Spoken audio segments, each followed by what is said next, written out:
जीवन में सफल कौन नहीं होना चाहता? पद में, प्रतिष्ठा में आकाश जैसी ऊंचाई किसे नहीं चाहिए?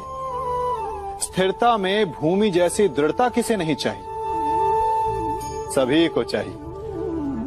परंतु सफलता का पुष्प अपने साथ अहंकार का कांटा भी लाता है। सफलता आपको आनंद देती है, उपलब्धि आपको गर्व देती है, और फिर यही आनंद धीरे धीरे अहंकार में परिवर्तित हो जाता है, फिर अतिक्रमण में और अंततः अन्याय में। और यही से सफलता का नाश प्रारंभ हो जाता है। यदि आप चाहते हैं कि आपकी सफलता लोगों की दृष्टि में सम्मान बनकर रहे, लोगों के मन में शूल बनकर नहीं, तो ये आप वृक्ष से सीखिए। फलों से लदने के पश्चात वो झुक जाता है।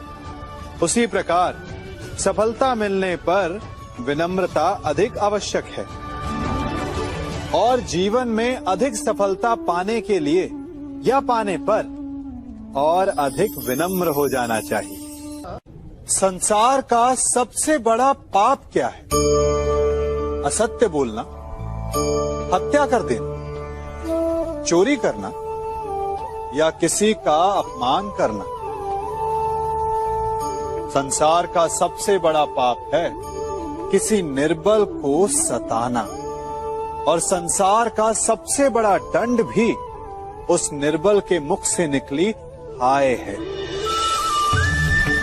आप देख रहे हैं मैं क्या कर रहा हूं? मैं लौह पिघला रहा हूं,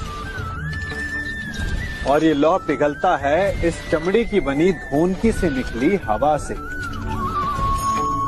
तनिक सोचिए, एक मृत पशु की खाल से बनी धोनकी इतने कठोर लोहे को भस्म कर सकती।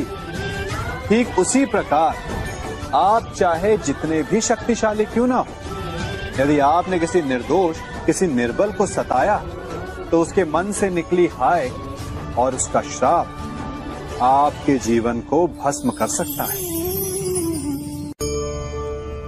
मनुष्य भी बड़ा विचित्र प्राणी है।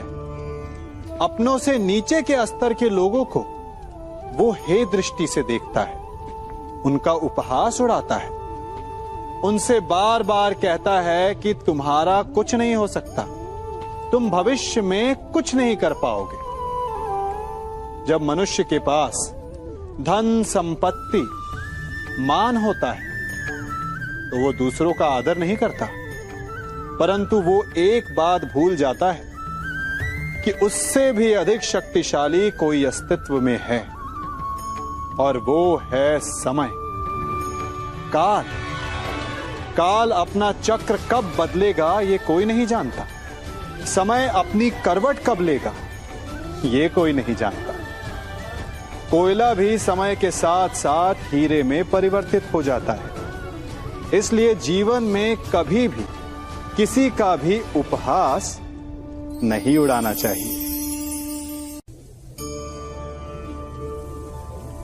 कभी सोचा है हमारा जीवन भी उस रेत की घड़ी की भांति है?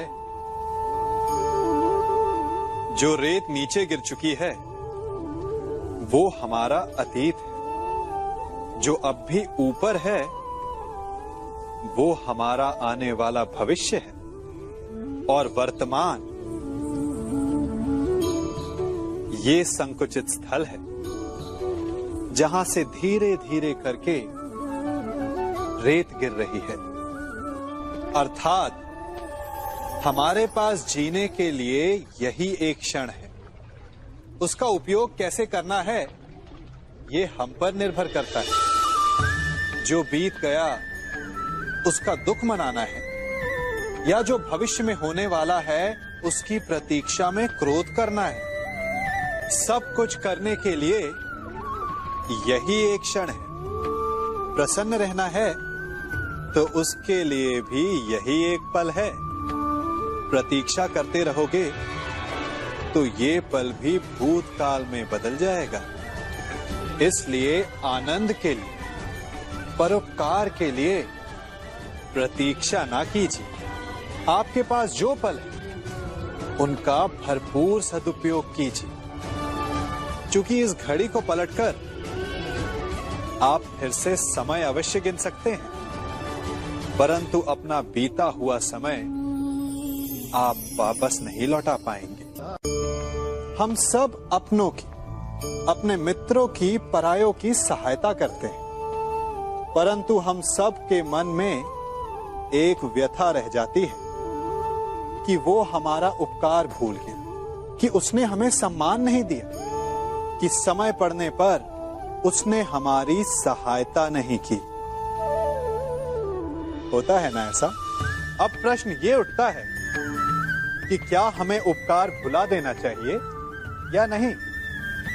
और उत्तर भी दो हैं, हां भी और ना भी। हमें दूसरों पर किए गए उपकार को भुला देना चाहिए, परंतु यदि किसी ने हम पर उपकार किया है तो उसे नहीं भुलाना चाहिए। यदि दूसरों पर किए उपकार भुला दिए तो अपेक्षा नहीं रहेगी, अपेक्षा नहीं रहेगी तो वो टूटेगी नहीं, मन कुंठित नहीं होगा, और स्वयं पर किए गए उपकार को स्मरण रखा तो उसे चुकाने के लिए सदा तत्पर रहेंगे, उपकार करने वाले के कृतज्ञ रहेंगे, तब भी मन प्रसन्न रहेगा। और यदि हम सभी ऐसा करने लगे तो सबके मन को संतोष रहे। प्रत्येक मनुष्य सफलता पाने के लिए कार्य करता है। कुछ सफल होते हैं, कुछ नहीं होते, और जो सफल नहीं होते वो सदा अपनी असफलता का कारण या तो अपनी परिस्थितियों को बताते हैं या अपने सहयोगियों को दोषी ठहराते हैं। परंतु क्या वास्तविकता में ऐसा ही होता है? क्या कोई परिस्थिति या कोई व्यक्ति किसी की असफलता का कारण बन सकते हैं? उत्तर हां भी है और ना भी। कैसे? आप इस तितली को देख रहे हैं? आपने एक मक्खी को भी देखा होगा। प्रकृति ने दोनों को समान गुण दिए हैं रस पान करने का।